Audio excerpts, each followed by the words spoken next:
بسم اللہ الرحمن الرحیم۔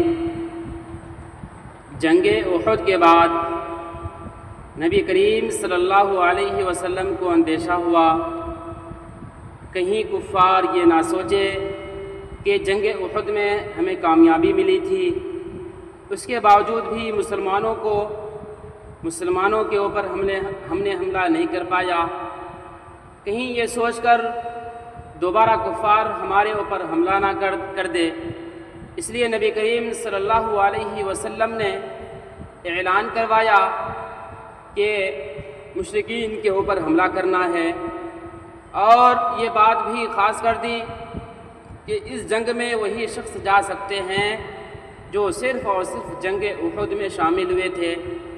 اس لیے جنگ احد میں جو بھی شخص شامل ہوئے تھے، ابھی لڑائی ختم ہوئی ہے، صحابہ کرام کی حالت بہت ہی خراب ہو چکی تھی، غم سے نڈھال تھے، زخم وغیرہ ہوئے تھے، جس کی وجہ سے نبی کریم صلی اللہ علیہ وسلم کا فرمان تو آ چکا تھا کہ دوبارہ کافروں کے اوپر حملہ کرنا ہے۔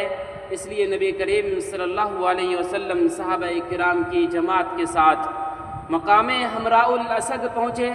حمراء الاسد پہنچنے کے بعد وہاں قبیلہ خزاعہ کا ایک آدمی معبد بن معبد خزائی آتا ہے۔ اس نے سن رکھا تھا کہ غزوہ احد میں مسلمانوں کو شکست ہوئی تھی، اسی شکست کی خبر گیری کے لیے آپ صلی اللہ علیہ وسلم سے ملاقات کرنے کے لیے آیا تھا، اور یہ کہا کہ اگر میں آپ کی کوئی خدمت کر سکتا ہوں تو بتائیے۔ آپ صلی اللہ علیہ وسلم نے معبد بن معبد خزائی کو کہا، جاؤ ابو سفیان کے اندر مسلمانوں کی طرف سے رعب ڈال دو، انہیں گھبرا دو۔ چنانچہ معبد بن معبد خزائی یہ ابو سفیان کے پاس گیا، اور ادھر نبی کریم صلی اللہ علیہ وسلم کو جو اندیشہ لاحق تھا کہیں کفار مسلمانوں کے اوپر دوبارہ حملہ نہ کر دے، ہوا بھی ایسا ہی کہ کفار وہ مقام روحا پر آ کر یہ میٹنگ کر رہے تھے، اور آپس میں ایک دوسرے کو ملامت کر رہے تھے، اور یہ کہہ رہے تھے تمہاری وجہ سے لڑائی جیت نہیں پائے، ورنہ تو بہت ہی بہتر موقع تھا مسلمانوں کو ختم کرنے کا۔ لیکن ادھر فوراً معبد بن معبد خزائی بھی آ جاتا ہے۔ یہ لوگ جو ہے معبد بن معبد خزائی سے مشورہ کرتا ہے اور کہتا ہے کہ ہم نے مسلمانوں کے اوپر حملہ کرنے کی کوشش کی ہے، کیا کرنا چاہیے؟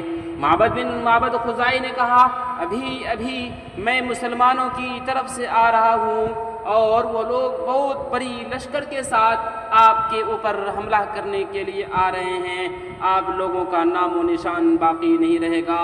یہ سننا تھا، سنتے ہی جو ہے وہ سب کے سب بھاگ گئے۔ اس کے بعد نبی کریم صلی اللہ علیہ وسلم جو ہے مقام حمراء الاسد میں 3 دن تک وہیں پر رکے رہے۔ اس کے بعد جب وہ لوگ نہیں آئے تو پھر آپ صلی اللہ علیہ وسلم واپس آ گئے۔ یہ غزوہ بھی سن 3 ہجری میں ہی پیش آیا، غزوہ احد کے 2 دن کے بعد ہی 16 شوال کو، اور اس غزوے کا نام ہے غزوہ حمراء الاسد۔